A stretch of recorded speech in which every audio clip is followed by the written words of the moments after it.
Bonjour à toutes, bonjour à tous, ravi de vous retrouver pour cette conférence web. Merci à toutes et à tous de votre présence.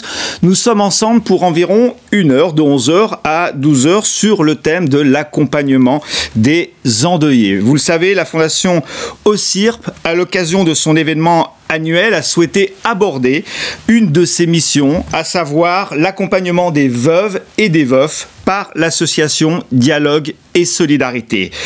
Elle intervient sur 2 autres champs, vous le savez également, les orphelins, que l'on abordera également dans le cadre de cette conférence, autour d'un ouvrage, celui-ci, accompagner le deuil de l'intime au social. Mais tout d'abord, je vais vous présenter les différentes étapes de cette heure que nous allons passer ensemble. Tout d'abord, nous aurons le plaisir d'avoir la présence de Monsieur Pierre Mailleur, directeur général de l'OSIRP, et de Bernard Devy, président de l'association Dialogue et Solidarité. Nous vous enverrons une vidéo et ensuite nous aurons un plateau débat avec Sylvie Pinquier-Bada, Marie-Christophe Pétola, Simone-Aimée Lemazou, Laure Flavigny-Choquet et Marilyn Coton. Et puis effectivement, nous aurons quelques questions internautes dans le courant de cet échange.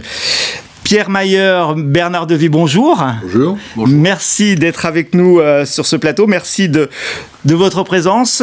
Tout d'abord, Pierre Mailleur, pour ouvrir cette conférence web, je vais vous laisser prononcer les mots d'introduction qui sont d'habitude présentés plutôt en mode physique. Mais là, on est sur le web cette fois-ci.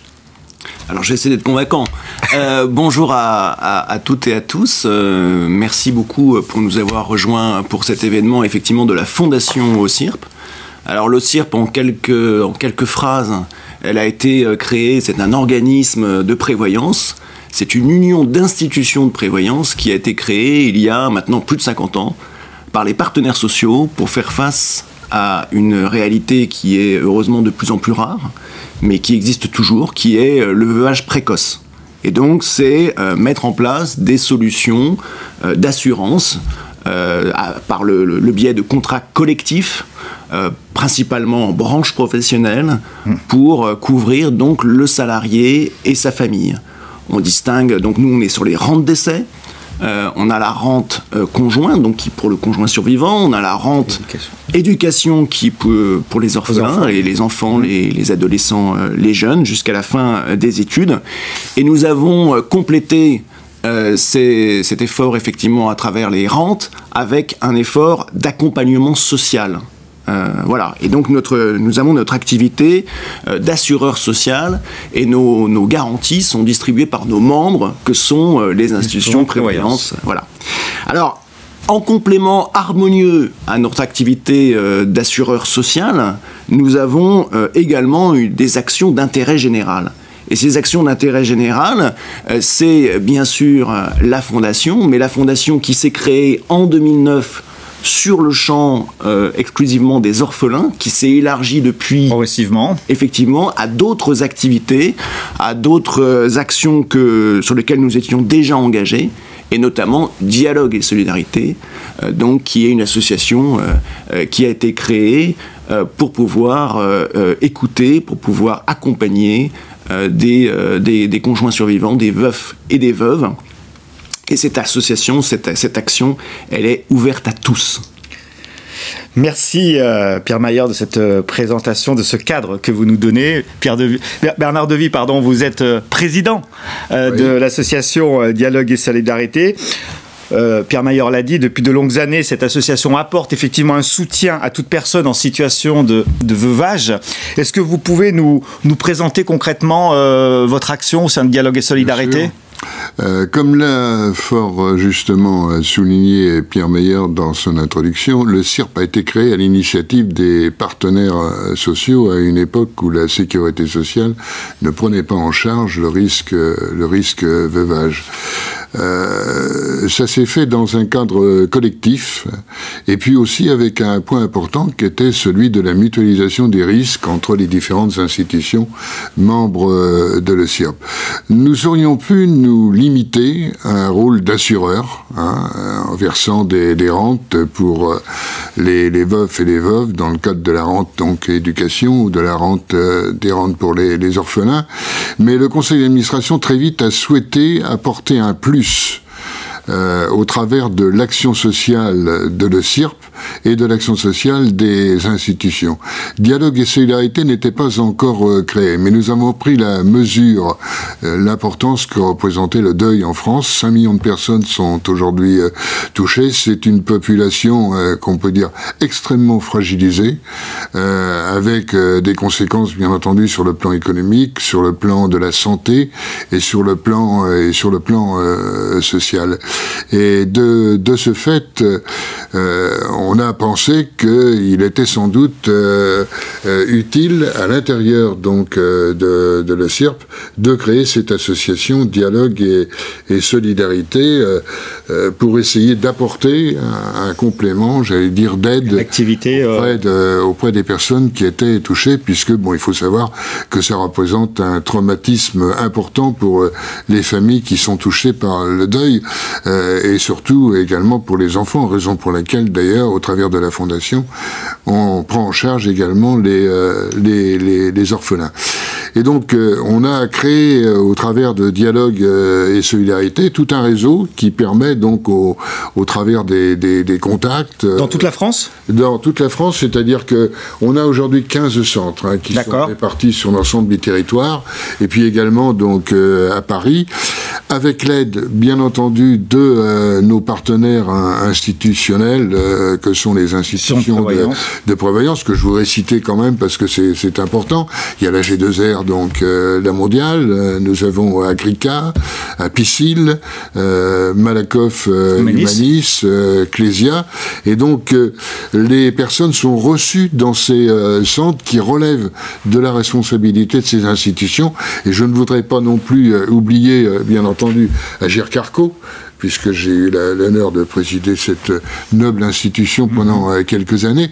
Et je dis souvent d'ailleurs que finalement la rente et l'assurance veuvage de l'ESIRP, c'est un peu l'assurance pour l'ARCO et pour l'AGIR, qui est, je pense que les administrateurs actuels ne m'en voudront pas de le signaler, de les citer. Donc, si vous voulez, ce maillage territorial nous permet aujourd'hui d'apporter au travers des groupes de parole et des contacts, bien entendu, une aide spécifique pour aider les familles en difficulté. Et nous avons bien entendu des projets. Au-delà des 15 centres, c'est d'essayer d'augmenter le nombre de centres sur le territoire national, mais aussi avec la pandémie, ça nous a donné aussi des idées d'utiliser les moyens modernes de communication avec, bien entendu, les sites internet de l'ESIRP, mais aussi les contacts téléphoniques. On verra tout à l'heure dans le cadre du débat que tout ça a augmenté. On découvre les visioconférences qui nous ont d'ailleurs bien aidés pendant cette période,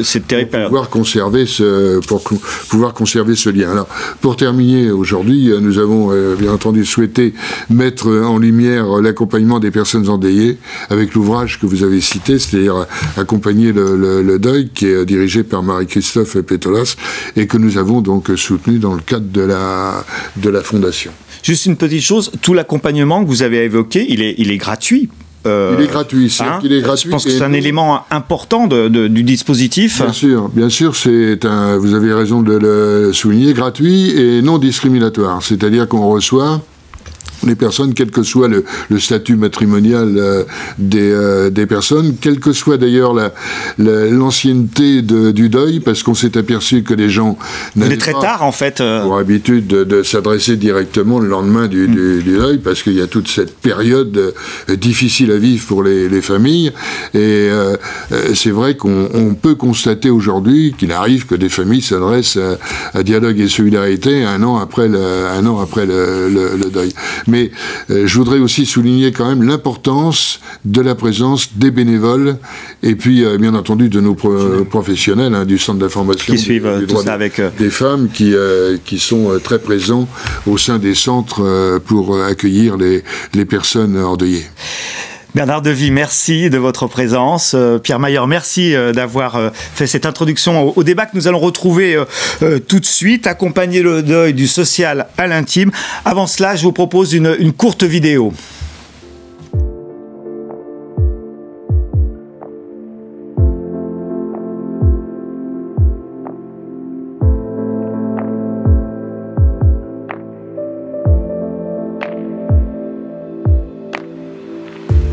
peut dire que dans les groupes de parole, on trouve vraiment une illustration de la société parce qu'il y a des personnes totalement différentes, de milieux différents, d'âges différents.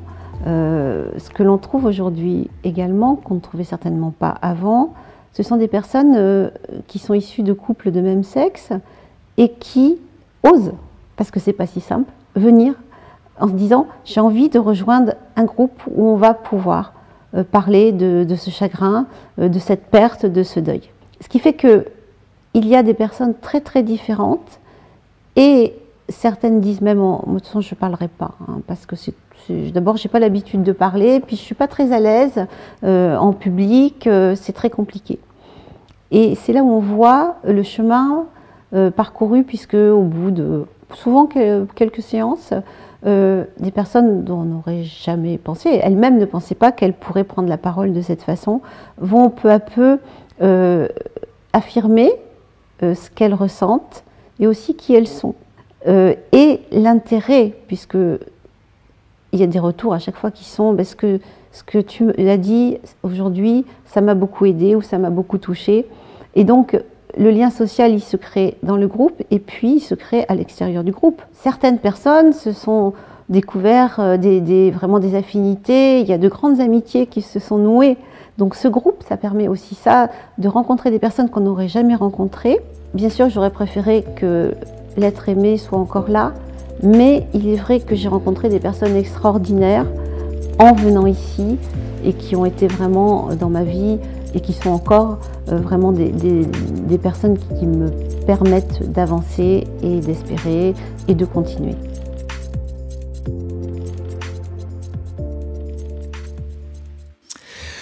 Du social à l'intime, accompagner le deuil est le thème de ce débat que vous suivez en direct. Merci encore de votre présence. Nous avons le plaisir de recevoir Sylvie Pinquet-Bada. Bonjour. Bonjour. Vous êtes directrice générale déléguée à l'engagement social de l'OSIRP. Marie-Christophe Pétola. Bonjour, vous avez assuré la direction de cet ouvrage que nous allons parcourir dans le cadre de nos échanges pour accompagner le deuil de l'intime à social. Laure Flavigny-Choquet, vous êtes co-auteur également de cet ouvrage. Oui. Mais pas seulement. Bonjour, vous êtes accompagnante bénévole pour Dialogue et Solidarité Paris et vice-présidente de l'association Empreinte. C'est bien ça? C'est bien ça. Et enfin Marilyn Coton. Bonjour Marilyn. Bonjour. Vous êtes animatrice de l'espace Dialogue et Solidarité. Vous venez de Rouen. Tout à fait. Vous êtes une conseillère conjugale et familiale. Et puis nous recevrons un peu plus tard dans le cours de cet échange Simone Aimé Lemazou, qui est tatoueuse de résilience. Elle nous expliquera comment son art peut accompagner certaines situations de deuil. Sylvie Pinquet-Bada, rentrons dans le vif de cet échange. Nous allons parler du deuil et de son accompagnement avec des professionnels. Parlons un peu du contexte général avant de rentrer dans l'accompagnement. On le sait, le deuil est intime, mais aussi il se vit en société avec les autres. Alors, comment la société française vit son deuil ou le deuil en général? Merci Jean-Luc. Le deuil dans la société est souvent tu. C'est une question taboue. Malheureusement, la situation que nous vivons depuis un peu plus d'un an, évidemment, nous a exposés tous à la mort, plus de 670 000 décès en 2020. Donc, combien de personnes endeuillées en France? Je prends un chiffre qui a été récemment dit dans les Assises du deuil, organisées par l'association Empreinte. C'est à peu près un Français sur 4 qui serait dans une situation de deuil. Mais notre société a du mal avec ce sujet, elle a du mal, c'est un sujet tabou qui est souvent tu. Les endeuillés nous expriment dans les actions que nous menons, qui ont été données en introduction par notre président et notre directeur général. Les personnes qui viennent à nous, elles viennent à nous pourquoi? Parce qu'elles sont isolées, parce que le deuil, à un certain moment, nous sommes dans une société qui donne de sortes d'injonctions d'aller bien, d'injonction d'aller bien et vite, c'est-à-dire qu'au bout de 6 mois, on va nous dire ah mais il faut tourner la page, il faut plus en parler, etc. Donc effectivement, le deuil, la prise en compte de l'accompagnement des endeuillés est extrêmement importante pour leur construction de la vie future, une vie différente, avec la perte d'un être aimé, une vie, mais une autre vie à construire, et surtout des implications en santé. On peut parler de la santé en général, aussi bien physique que psychologique, mais je pense que nous y reviendrons dans notre débat tout à l'heure. Alors, vous le savez, on a des questions qui ont été posées par les internautes lorsque vous vous êtes inscrits à cette conférence.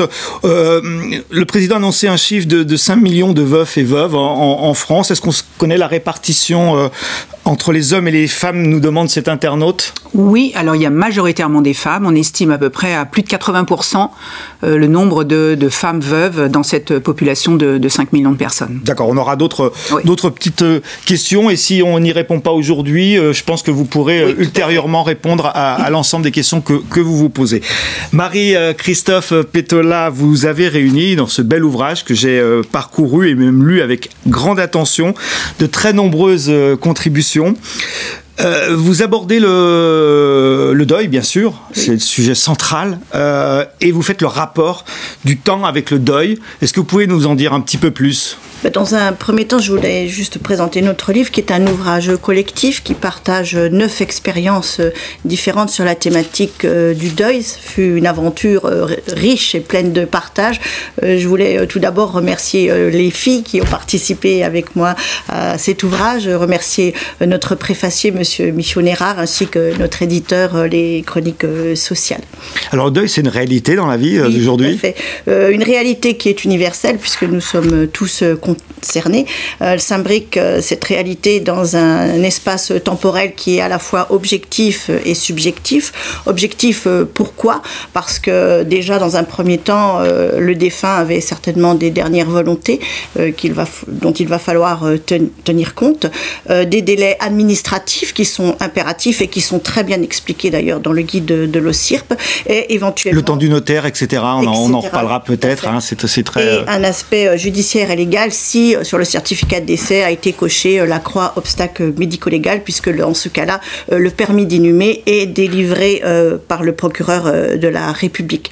Au-delà de cet aspect objectif, vous avez l'aspect subjectif, parce que justement, comme vous l'avez évoqué, Jean-Luc, cette temporalité est complètement modifiée à ce moment-là, une temporalité qui est sous l'effet de la tristesse, de la colère, de l'incompréhension, de l'irréalité de l'annonce qui vient de tomber, et que je pense le temps n'est pas du tout perçu de la même manière. Pour tout le monde, comment on peut vivre cette temporalité ? Comment ça s'explique ? Est-ce qu'il y a des éléments d'appréciation ?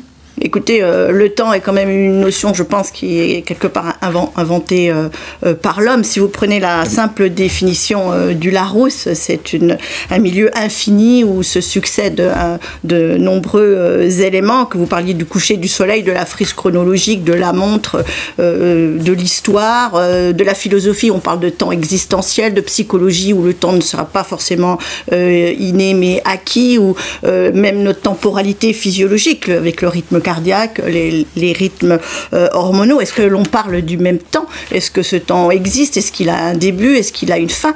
Ce qu'on peut dire, c'est que déjà, les Grecs se passionnaient pour ce temps.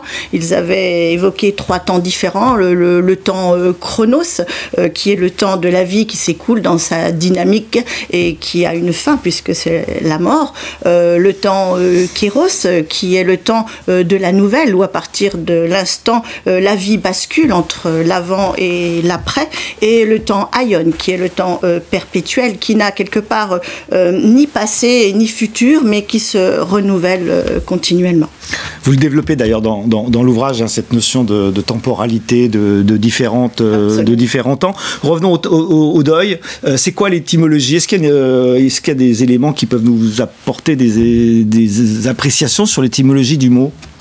Écoutez, le nom deuil est un nom commun qui vient du latin, qui vient de dolus, dolor, qui vient plus du verbe souffrir que... Donc l'association... Qui n'est pas lié à la mort Non, pas directement. Quand on parle de deuil, on parle de faire son dolus, de faire sa douleur dans cette réaction affective qui est unique, puisque chacun vivra son deuil différemment en fonction de la personne du défunt qu'il sera dans son entourage. On a la perte d'une personne, cette personne la relation sera coupée brutalement avec le deuil, et à partir de là, cette souffrance et cette douleur se mettra en place. Alors on a la fameuse expression faire son deuil. Elle est logique, cette expression? Elle veut dire quelque chose, ou c'est un cliché, ou c'est quelque chose qui est... Qu'est-ce que vous pouvez nous en dire? Je vous renvoie un peu la question, est-ce qu'on fait réellement son deuil quand on pose la question aux gens? Est-ce que par rapport à l'absence... Quand on dit tu dois faire ton deuil, cette injonction, c'est... Mis à part, je pense, atténuer les émotions, tout n'est pas évident. Si on prend les différents auteurs de la thématique, on parle de stade, on parle de chemin, on parle d'évolution, on parle de processus. Je pense que si dans cette littérature, unanimement, on peut avoir entre 3, 5, voire 7 phases.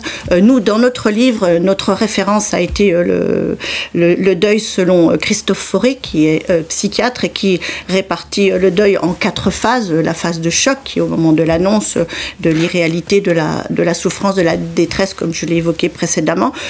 Ensuite, nous assistons à la phase de fuite, de recherche, où là, l'endeuillé essaye d'aller plus vite pour éviter toutes les souffrances qui sont là par rapport à la situation.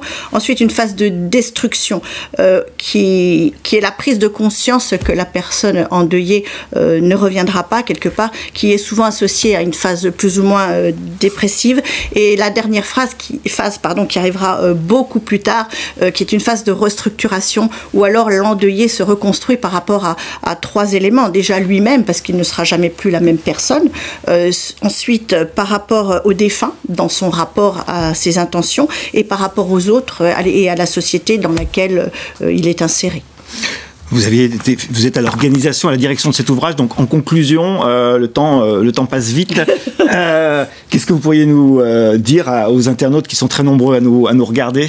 Écoutez, l'espérance de vie de chacun d'entre nous, si on fait une moyenne entre les hommes et les femmes, au moment de notre naissance, nous sommes là approximativement pour 33 000 jours, ce qui correspond, si mes calculs sont exacts, à 718 000 heures. Donc, il faut vraiment... Donc ça, c'est le temps des horloges, ça, c'est le temps... Absolument. Donc, on n'a vraiment pas de temps. Le temps nous est compté, et il faut savoir que le temps, aujourd'hui, dans la gestion du temps, est une valeur rare. Et comme vous l'avez évoqué précédemment, depuis 1 an, avec le Covid, cet épisode, la mort a fait irruption dans notre quotidien, avec une chronologie justement au deuil qui a quelque part été un peu modifiée, parce que de nombreuses familles endeuillées n'ont peut-être pas pu, dans un ordre chronologique, faire leur deuil d'une manière satisfaisante. Marilyn Coton, nous verrons avec vous que tout à l'heure, plus précisément, la phase de reconstruction, on en parlera, elle est importante, vous l'avez déjà un peu évoqué. Selon vos expériences, rapidement, faire son deuil, on en parlait tout à l'heure, ça a du sens concrètement de le dire? Alors oui, Jean-Luc, merci de me donner la parole. C'est vrai que faire son deuil, c'est très mal perçu par les personnes endeuillées quand on leur dit cela.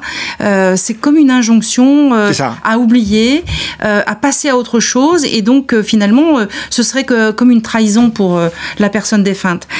Donc c'est une parole qui passe très mal auprès des personnes endeuillées, et on pourrait dire plutôt que viendra plus tard. Des temps d'apaisement peut-être. Des temps d'apaisement, un temps où on pourra se souvenir de la personne défunte en souffrant moins. Et ça, je pense qu'effectivement, à Dialogue et Solidarité, ils nous l'ont dit tout à l'heure, et c'est très important, nous sommes très clairement positionnés justement sur le fait que on doit respecter la temporalité de chacun, que effectivement, il y a des personnes qui prennent contact avec nous de plus en plus tôt. tôt, on le verra aussi tout à l'heure. Précoce, proche du décès, mais il y a aussi des gens qui viennent très tardivement, 3 ou 4 ans après, en fait. Et ça, c'est incroyable. Vous nous le direz, si c'est incroyable, mais vous nous le direz tout à l'heure à l'aide de 2 chiffres importants. Sylvie, 5 millions de veufs et de veufs, on en a parlé tout à l'heure, 610 000 jeunes orphelins que le CIRP a choisi d'accompagner. Oui. Par sa fondation. Oui.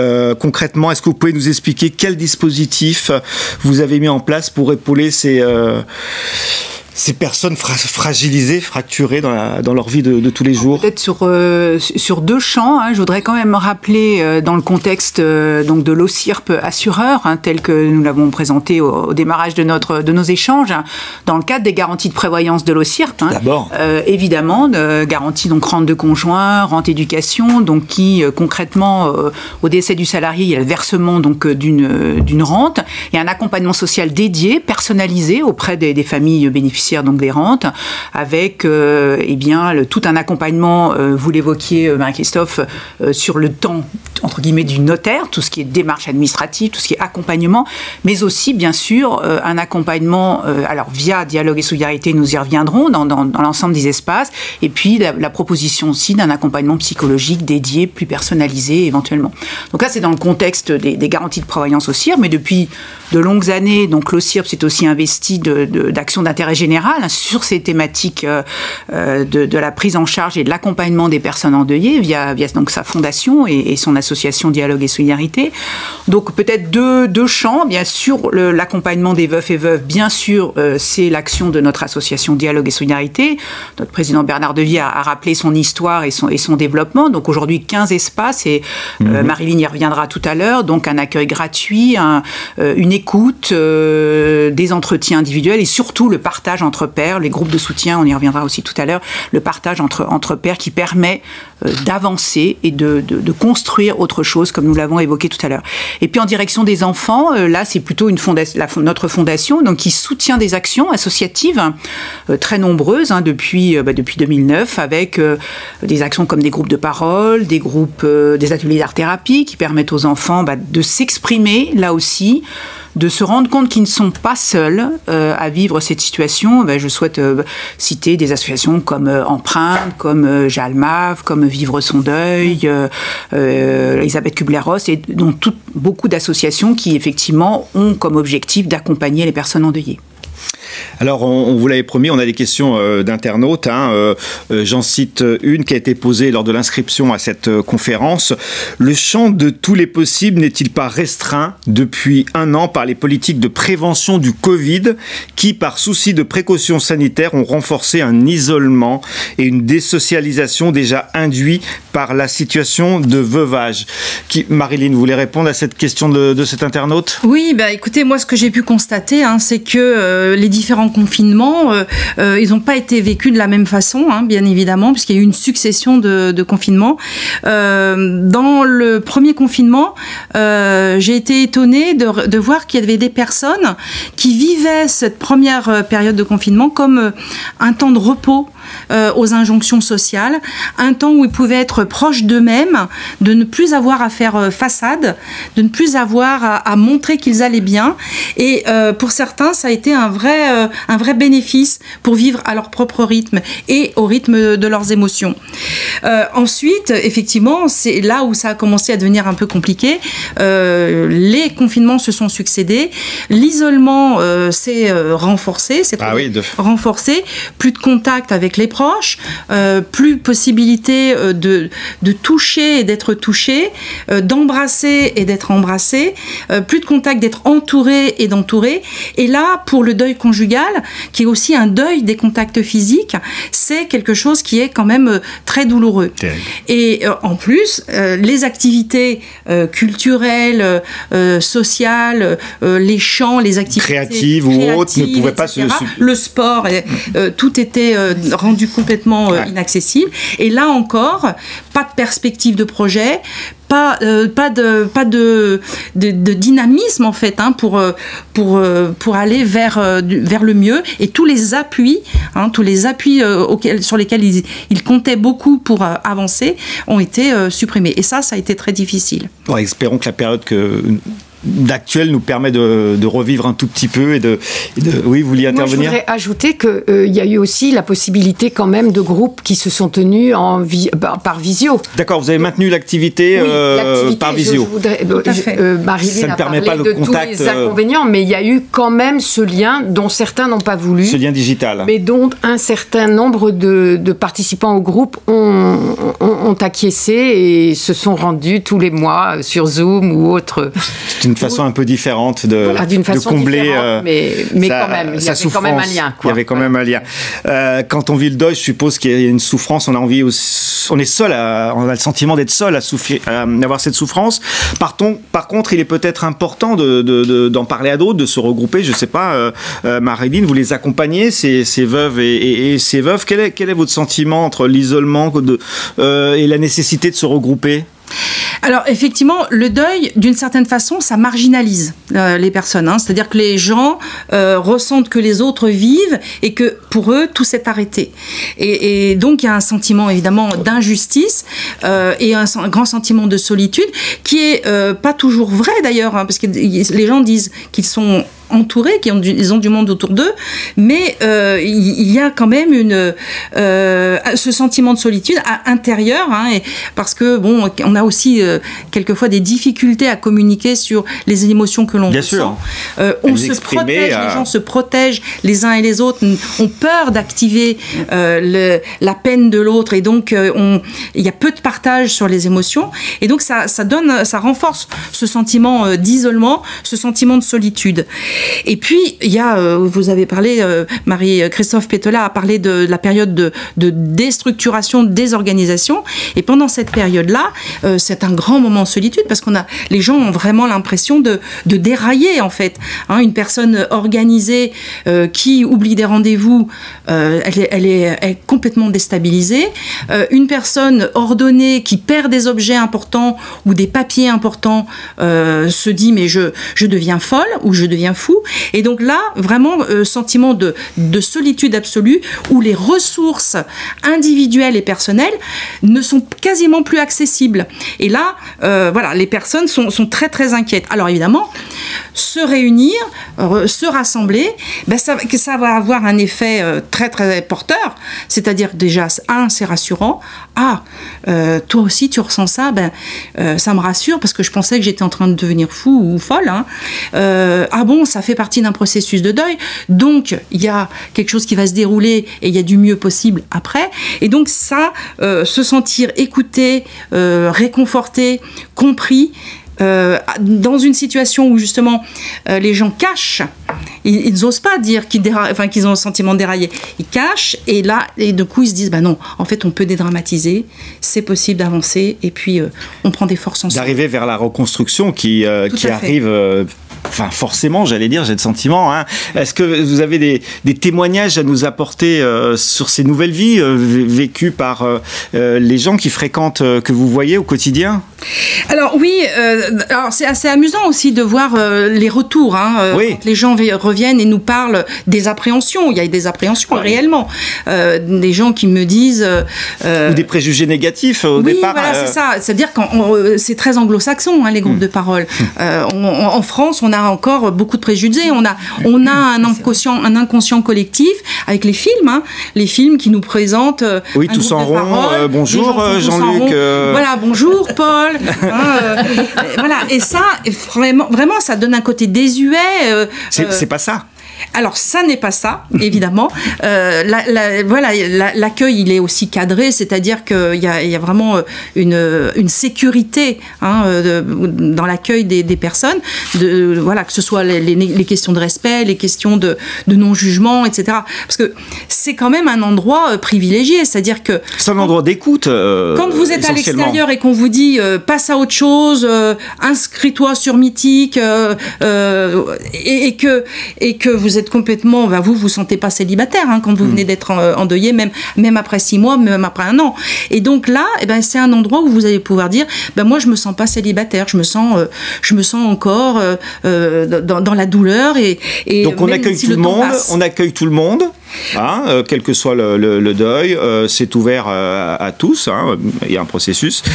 On accueille tous les profils. Et puis, c'est quoi la suite? Comment ça se passe concrètement? Alors, concrètement, donc, les temps de parole hein, sont des temps où on redevient sujet, où on s'exprime. Le groupe de parole, c'est un outil puissant, hein, et c'est un outil énergisant. Je pourrais vous donner l'exemple d'une des personnes là qui va se reconnaître, hein, parce que je l'ai souvent cité, hein, qui me disait à la fin d'une séance de groupe, en faisant un clin d'œil à la copine d'à côté, et disant, nous, on est contente, enfin en tout cas moi je suis contente d'être montée, on est au 9e étage. Elle hésitait à monter. Elles hésitaient à monter. Elles hésitaient à monter. Et elles se sont dit, qu'est-ce qu'on fait là? Elles avaient le cliché en tête que vous évoquiez tout à l'heure. Elles n'étaient pas bien et elles étaient fatiguées et elles n'avaient pas envie de monter. Et là, l'ascenseur finalement est arrivé, elles sont montées, la séance de groupe a eu lieu et là, elles nous font un retour et elles disent, en fait, ça nous a donné de la force. L'énergie du groupe, finalement, ça nous a renforcés, ça nous fait beaucoup de bien. On a besoin, en fait, de se réunir. Ouais. Ça nous redonne de la force et du courage. Parce que c'est pas rien une synergie. Hein, Ça dure combien de temps, un groupe, en moyenne? Je ne sais pas s'il y a des... Un groupe de parole, c'est 2 heures. C'est 2 heures une fois par mois. On se réunit une fois par mois. Et sur combien de temps? C'est moyen, peut-être? Alors, c'est variable, je veux dire. En principe, c'est entre 18 mois et 2 ans. D'accord. Voilà. On se dit qu'au bout de 2 ans, voilà, les gens, ils ont bien eu le temps de faire ce parcours. Pendant la période de confinement, par exemple, moi, j'ai fait durer un groupe un peu plus longtemps parce que j'allais pas les quitter. Sur digital, c'est ça. Hein. Voilà, c'est ça. Ouais. Et puis donc pas les laisser encore dans des périodes de confinement seuls. Parce que c'est quand même... Mais les gens n'ont pas un peu peur de parler de choses qui sont très intimes, en fait. Est-ce que c'est pas ça le principal frein? Oui. Alors ça, c'est quand même notre métier. C'est votre métier, c'est votre job. Voilà, de faire en sorte que chaque personne se sente accueillie, respectée, et aussi dans le niveau d'intimité qu'elle a envie de livrer aux autres. C'est-à-dire que moi, les entretiens individuels, je n'amènerai jamais une personne à dire plus que ce qu'elle a envie de dire dans un groupe. C'est-à-dire que j'ai des infos, moi, qui ne sont pas partagées forcément dans le groupe. Qui ne circuleront pas en fonction de la personne. On peut peut-être ajouter, Marilyn l'exprime très, très, très justement, hein, que Dialogue et Solidarité, il y a un code de déontologie, bien sûr, hein, de notre association, dans le respect de la parole de l'autre, dans une confidentialité évidemment totale de ce qui se partage dans les groupes. Donc voilà, nous travaillons, vous l'avez compris, qu'avec des professionnels d'écoute et des bénévoles formés, donc c'est important de l'ajouter. Le professionnalisme transpiré dans les propos de chacune. Alors une question internaute posée hier: comment accompagner un conjoint avec de jeunes enfants suite au décès de l'autre parent, suicide ou accident, maladie grave, ou comment réagir face à un élève qui a perdu son père ou sa mère d'une maladie grave ou brutalement? Sylvie? Oui, alors accompagner le parent survivant, c'est agir sur la parentalité. D'ailleurs, ce sont des thématiques qui sont abordées tout à fait dans les entretiens individuels, bien sûr, et les groupes de parole, puisque... si le parent suit son chemin et arrive dans une phase de reconstruction, évidemment l'enfant ira mieux. Hein. Si le parent va mieux, l'enfant ira mieux. Mais c'est vrai que sur les enfants et les jeunes orphelins, vous l'avez évoqué, Jean-Luc, notre fondation travaille sur ce sujet depuis une dizaine d'années, a fait émerger d'ailleurs ce sujet, hein, qui est un sujet... Alors, le deuil est tabou, mais parler des enfants orphelins dans notre société... ils sont totalement invisibles. D'ailleurs, nous avions, au démarrage de notre fondation, publié avec les éditions Autrement un ouvrage avec ce titre, hein, Invisible orphelin. Ils sont méconnus dans la société. Si vous faites un micro-trottoir, on va vous dire ce qu'on a fait il y a quelques années. Les orphelins, il n'y en a plus dans notre société, parce que c'est un mot qui est très connoté, évidemment, historiquement. Mais vous l'avez rappelé, hein, 610 000 jeunes de moins de 25 ans ont perdu un parent. D'ailleurs, la fondation OSIRP a contribué à ce que l'INED puisse sortir sortir de nouveaux chiffres sur l'estimation de ces enfants et de ces jeunes. Alors, heureusement, dans notre société, c'est une situation, effectivement, qui est moins importante que par le passé, mais c'est tout de même une situation qui existe. Donc, en moyenne, un enfant par classe à partir d'un certain âge. Donc, c'est vrai que la Fondation OSIRP a œuvré dans des études, alors à la fois dans du soutien que j'ai rappelé tout à l'heure, mais aussi dans des études sur la situation de ces enfants et de ces jeunes. Et je voudrais rappeler une grande étude École et orphelins que nous avons faite avec l'IFOP, qui a montré quoi ? Que les enseignants sont concernés à peu près à 70%. Ils ont connu cette situation dans leur parcours professionnel. Et puis par ailleurs, les enfants et les jeunes orphelins que nous avons interrogés, on est un peu dans le paradoxe. J'ai pas forcément envie d'en parler parce que je veux pas être stigmatisée. Je veux pas qu'on me colle une étiquette orphelin sur le front. Donc il y a ce volet-là. Mais par contre, j'ai quand même envie que ça se sache et qu'il y ait une bienveillance. Il y a une enseignante qui, dans un petit reportage, a conclu en disant « une main sur l'épaule », mais je trouve que c'est une très belle expression. C'est ça. C'est-à-dire, l'enfant n'a pas forcément envie d'en parler, n'a pas forcément envie que ça soit partagé, mais il a envie que des adultes qui l'entourent, dans la communauté éducative, puissent... Et donc, dans ces travaux, la Fondation a continué ses travaux sur ce sujet. Et donc, avec le comité d'experts qui nous entoure depuis de longues années, nous avons donc mis en place des ressources pour la communauté éducative. Alors, je voudrais citer d'abord le livret qui s'appelle « Être orphelin à l'école » avec une petite plateforme numérique sous le même nom. Donc, c'est un ouvrage de ressources pour les enseignants, la communauté éducative qui peut accueillir dans ces travaux. Donc, nous sommes en pourparlers avec le ministère de l'Éducation nationale pour que ce livret soit vraiment sur la plateforme de ressources du monde enseignant. Nous avons aussi soutenu des initiatives très intéressantes d'associations. Je voudrais citer Mon cahier pour en parler, qui vient de sortir, donc réalisé par l'association Empreinte et les hôpitaux de Toulouse, qui est un petit cahier de coloriage qui va permettre aux enfants d'exprimer leur situation, d'exprimer leur tristesse, et qui donc pourra aussi dans des groupes ou des actions en direction des enfants être un média qui pourra les aider, les accompagner. Et puis vous évoquez la maladie et la mort. Il y a quelques années, la Fondation avait soutenu un petit ouvrage qui s'appelle « Comment parler avec l'enfant de la maladie grave et de la mort », réalisé par la Fondation des Diaconesses. Donc voilà, toutes ces ressources sont disponibles sur le site de l'OSIRP, sa fondation. C'était la question que j'allais vous poser, mais vous m'avez précédé. Laure, vous êtes également co-auteur de cet ouvrage. J'avais participé. Vous êtes bénévole à l'association Dialogue et Solidarité. On va traiter avec vous un sujet un peu particulier, la précocité des demandes, c'est-à-dire les gens qui s'adressent de plus en plus tôt, si j'ai bien compris, dans la préparation de ce plateau, à Dialogue et Solidarité par rapport au moment où ils ont subi un deuil. C'est bien cela ? Oui, c'est exactement ça. Et quand je me suis inscrite au DU Deuil grâce à le dialogue que je remercie. Il y avait un mémoire à faire et j'ai eu envie de faire ce mémoire sur les groupes de parole de dialogue et solidarité. Et il ressortait une intuition qui n'était pas une intuition très difficile à deviner, que les gens appelaient de plus en plus tôt. Donc, en accord avec la coordinatrice de dialogue, j'ai eu envie de vérifier dans les chiffres, puisqu'on a des statistiques des 15 plateformes qui accueillent des gens, des 15 lieux en France. Donc j'ai vérifié ça donc avec les chiffres de 2014 à 2016. Et comme il y avait cette conférence, j'ai pu la compléter 2018-2020. D'accord. Juste en préalable, excusez-moi de vous interrompre, alors, avant, le temps moyen, c'était quoi ? C'était après le temps du notaire, c'est ça ? En fait, quand l'association a été créée par des bénévoles, juste qu'on ait un cadre. La dame qui est une des fondatrices m'avait dit, vous savez, on disait qu'il fallait pas venir avant 6 mois. Voilà, c'est ça. Le temps du notaire.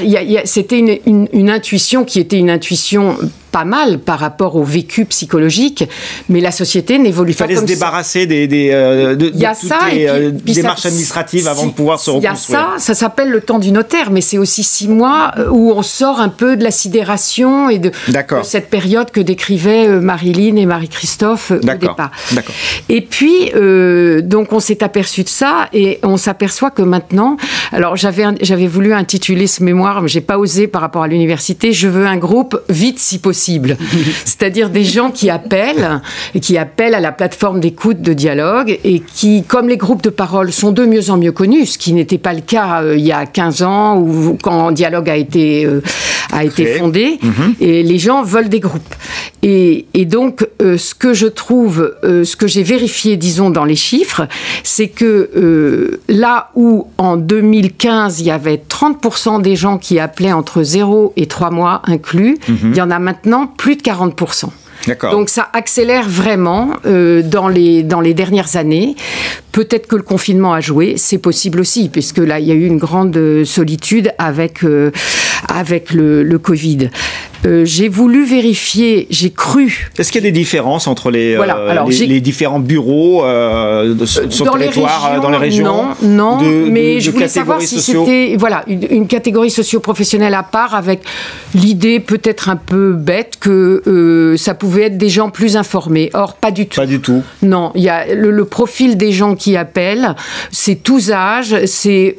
tout sexe, en fait, c'est plus des femmes qui appellent quand même, comme le disait Sylvie. Mais ça n'a pas changé. Et puis, il y a peut-être en proportion un petit peu plus d'employés récemment dans les catégories socio-professionnelles. Comme les retraités, on ne sait pas de quelle catégorie socio-professionnelle ils sont. C'est pas très facile de faire une analyse fine. Par contre, ce qui est intéressant, c'est que là où les gens venaient par Internet, j'ai cru aussi que la recommandation, par exemple, pouvait être quelque chose qui favorisait les appels précoces. Pas du tout, si ce n'est que on voit dans les statistiques que maintenant, en 2020, 40% des gens sont venus par le site. Donc c'est vraiment conforme à l'évolution de la société. L'évolution de la société. Et puis le site est bien répertorié, les gens tapent veuvage, ils tombent assez vite sur le site de Dialogue. Et je suppose qu'il faut répondre très vite quand on a quelqu'un qui fait une demande, qu'elle soit précoce ou pas, non? Alors voilà, c'est ça que moi j'aime beaucoup dans les groupes de Dialogue, c'est le système qu'on appelle des groupes ouverts. C'est-à-dire qu'on n'attend pas d'avoir 9 ou 10 personnes pour ouvrir un groupe. Voilà. Nos groupes à Dialogue et Solidarité, la plupart en tout cas, sont un peu mouvants, c'est-à-dire il y a des gens qui ont passé la phase de reconstruction qui s'en vont et ils libèrent la place pour les nouvelles personnes. Et donc ça nous permet, nous, d'accueillir les gens si bien sûr ils sont en capacité, après l'entretien individuel, de supporter la douleur des autres, etc. Ils ne rentrent pas comme ça, mais il y a vérification et ils peuvent être accueillis rapidement. Et ça, je trouve que c'est assez formidable. Quel que soit leur vécu en plus, parce que les situations se ressemblent pas, je suppose. Non, il y a des gens jeunes, il y a des gens plus âgés, il y a des gens qui sont en deuil de leur conjoint depuis 3-4 ans, comme disait Marilyn, d'autres depuis 1 an. D'autres qui n'ont pas de famille, d'autres qui ont de la famille. Certains après une longue maladie, d'autres très brutalement, les suicides, etc. Donc, profil extrêmement varié. J'ai voulu vérifier si le vécu des personnes qui appelaient tôt était le même que dans les groupes. J'ai fait des entretiens. Et en fait, le vécu est le même, beaucoup, avec peut-être renforcement de l'expression des émotions. Et c'est ça que permet le groupe. On peut pleurer dans un groupe, c'est pas grave. C'est pas grave, on est entre pairs, on est tous des gens qui avons connu le deuil, donc on peut pleurer. Et les autres peuvent être justement mettre la main sur l'épaule et la main dont on parlait tout à l'heure, la fameuse main qui est si importante en fait dans cette situation. Donc je suppose que tout le monde peut rejoindre un groupe de travail à partir du moment... Un groupe de parole, pardon, oui, excusez-moi. Faire son travail par le groupe de parole. Oui. Sylvie, on va parler ensemble de l'impact de l'accompagnement que vous effectuez au quotidien. Vous avez fait réaliser récemment une étude qui n'est pas encore parue. On va avoir quelques éléments là ce matin ou pas? Oui, Qu'est-ce que vous pouvez nous en dire? Donc nous venons effectivement ces derniers mois de réaliser une étude d'impact social. Nous avons fait appel à un cabinet spécialisé qui est le cabinet Kimso, qui fait ce type d'études donc d'impact social, d'action dans le champ du social. Et effectivement, à la rentrée, nous communiquerons plus largement sur cette étude, mais quelques grandes résolutions de cette étude, elle démontre en fait que les effets de cet accompagnement tel qu'il a été construit au sein de Dialogue et Solidarité sont extrêmement positifs et qu'il contribue très positivement au parcours de deuil des personnes accompagnées. Et puis on peut dire que les effets de cet accompagnement, ils s'organisent à peu près en 3 grandes étapes. Une première étape qui est, alors, ce qui vient d'être évoqué, c'est se libérer, pouvoir parler, déposer son histoire dans le groupe, comprendre ce qui arrive aux personnes, ce que Marine a fort bien tout à l'heure exposé, c'est-à-dire j'ai l'impression que mon esprit ne va pas bien, etc. Donc je ne suis pas seule à éprouver cela.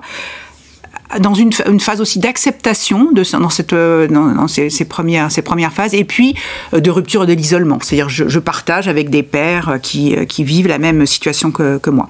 Après, il y a une deuxième grande étape qui est plutôt prendre conscience de ses ressources.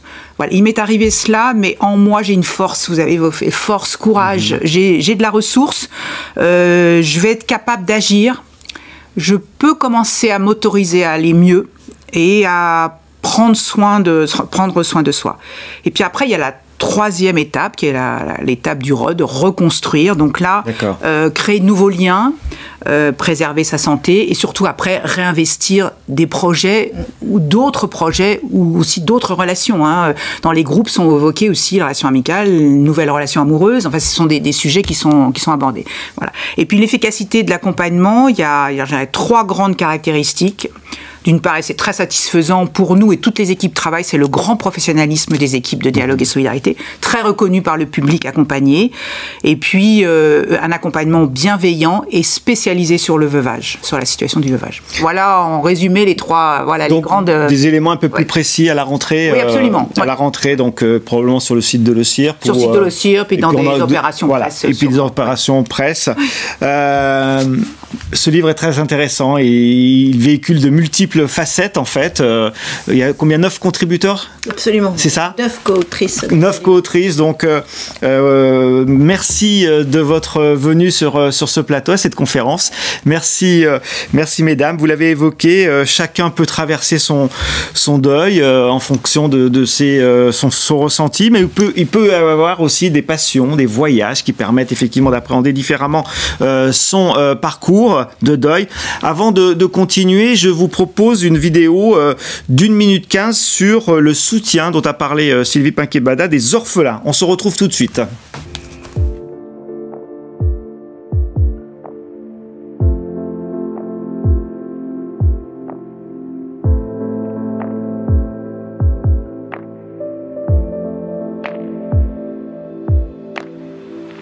Alors en fait, à Dialogue et Solidarité, on reçoit toutes sortes de personnes, y compris des parents endeuillés et qui, en même temps, vivent la souffrance de leur enfant. Alors l'idée était née un peu comme ça, de se dire, mais est-ce qu'il y a des espaces possibles pour ces enfants? Il y en a dans certains départements, dans certaines régions, c'est pas toujours le cas. On est parti, en tout cas, est-ce qu'il y a un réseau? Est-ce que cette question-là est déjà travaillée? Est-ce que, par exemple, l'éducation nationale réfléchit par exemple, lorsque des assistantes sociales orientent vers nous un parent en deuil parce que l'enfant va mal, ok, mais quid de l'enfant qui va mal ou de l'adolescent? Là, il nous paraissait tout naturel de pouvoir réfléchir à cette question de l'accueil et de l'accompagnement de ces enfants ou de ces adolescents qui ont perdu un parent ou 2 parents. Bien sûr, la fondation d'entreprise OSIRP a permis de pouvoir travailler ce projet, de proposer un colloque de sensibilisation, parce que là encore, l'idée c'est que les professionnels se sentent très démunis et que c'est un sujet qui est encore assez tabou et qu'on ne voit pas forcément la souffrance de ces enfants, même si en milieu scolaire, on voit bien qu'il y a des choses qui vont pas, ou on note quand même quelques signaux. Mais de là à dire oui, on va pouvoir orienter, il y a des lieux qui sont vraiment spécifiques et qui sont dans la compréhension et l'accompagnement de ce deuil des enfants ou des jeunes.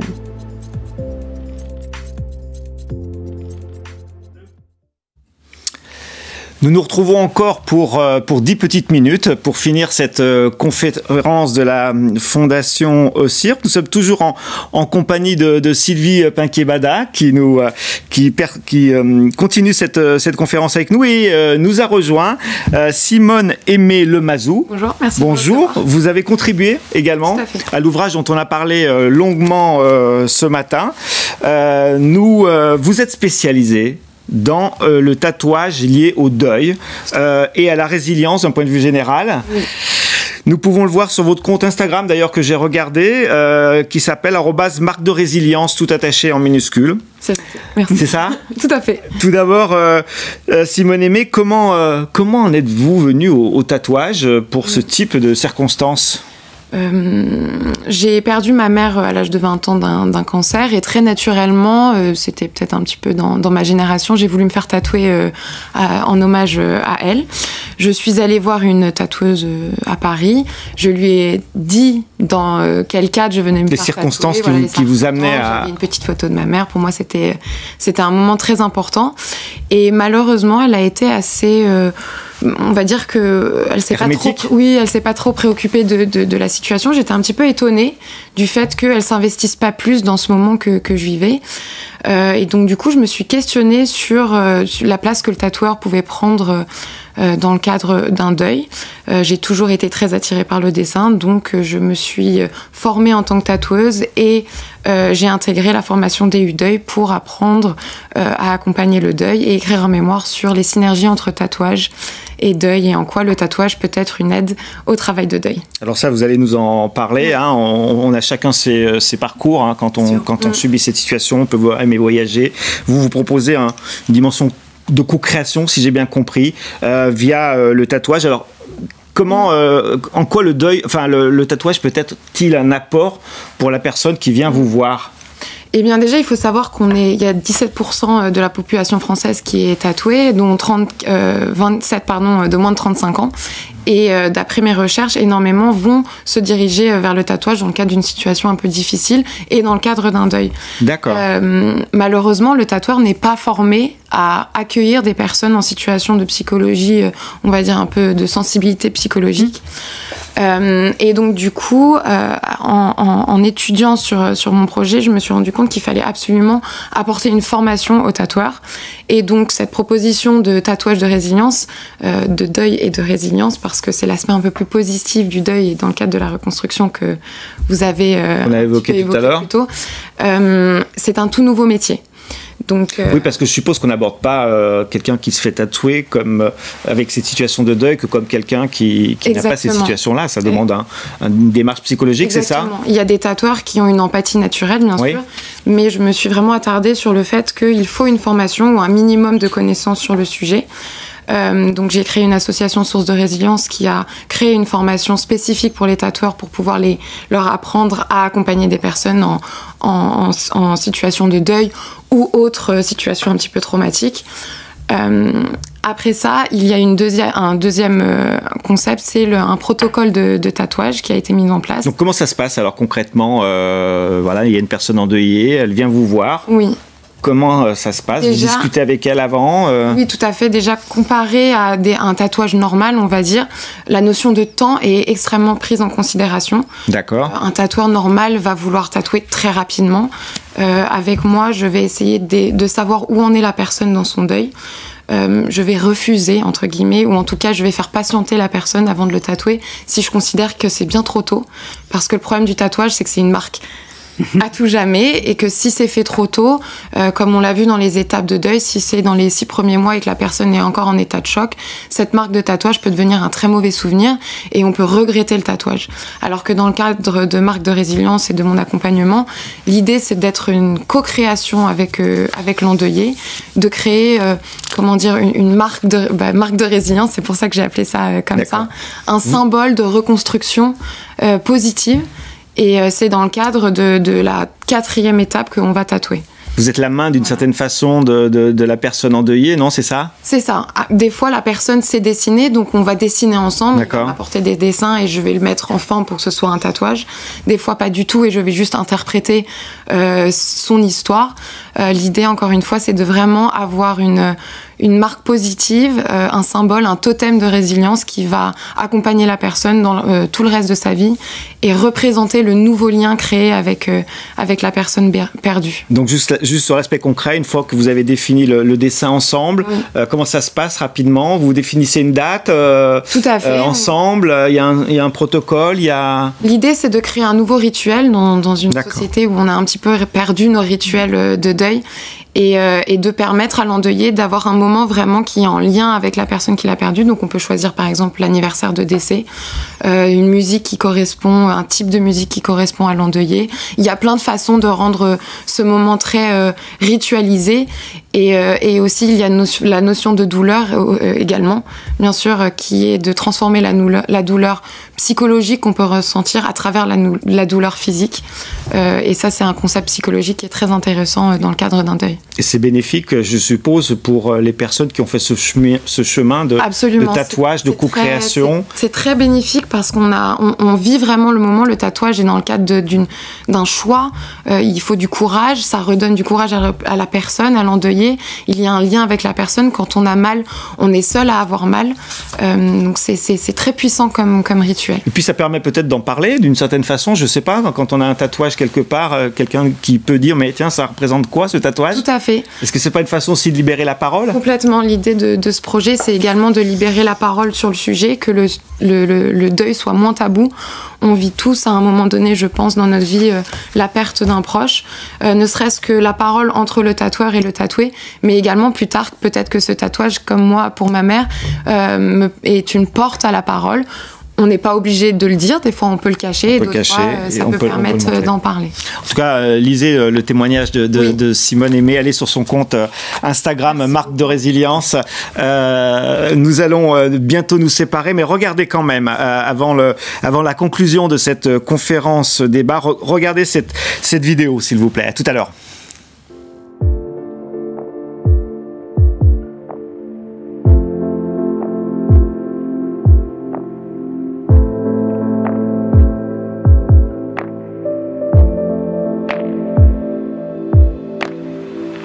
Beaucoup, c'est important de travailler en réseau et effectivement on ne peut pas s'arrêter à une action en disant on est content de ce qu'on fait, on a un groupe de parole, des entretiens d'accueil qui fonctionnent bien. L'idée c'est vraiment d'abord d'expérimenter d'autres façons de parler du deuil. On parle maintenant des cafés deuil. Ces cafés deuil, il est compliqué qu'ils naissent uniquement d'un projet isolé. C'est-à-dire que il me semble important de toujours essayer de voir qu'est-ce qui se fait dans cette région, dans ce département, quels sont les acteurs, quels sont les partenaires associatifs, institutionnels. Bon, je pense que ça demande d'avoir un peu de temps, un peu de curiosité, et puis de ne pas hésiter d'aller frapper aux portes, de contacter des collectifs, de pouvoir adhérer un peu à d'autres associations qui œuvrent dans le même sens. Il y a plein de personnes qui œuvrent dans le même sens, dans le sens de l'accompagnement, du soutien, d'un vrai humanisme, et que c'est important de pouvoir à un moment faire des liens, créer des passerelles qui vont permettre de pouvoir être dans une vraie complémentarité avec plein de savoirs qui sont tous différents. Et puis je pense que l'idée quand même c'est de permettre aux personnes qui vivent ces deuils, de s'emparer un maximum. Effectivement, nous on est là pour initier, pour fédérer des choses, pour être un peu des starters, des tremplins, et le plus beau cadeau que ces personnes puissent nous faire, c'est ensuite de revenir en disant ben voilà où j'en suis, voilà ce que je viens de faire, voilà ce que je viens de créer, ou une association ou quelque chose qui va aller dans ce sens-là, dans le sens de la vie et dans le sens du témoignage et dans le sens de la solidarité.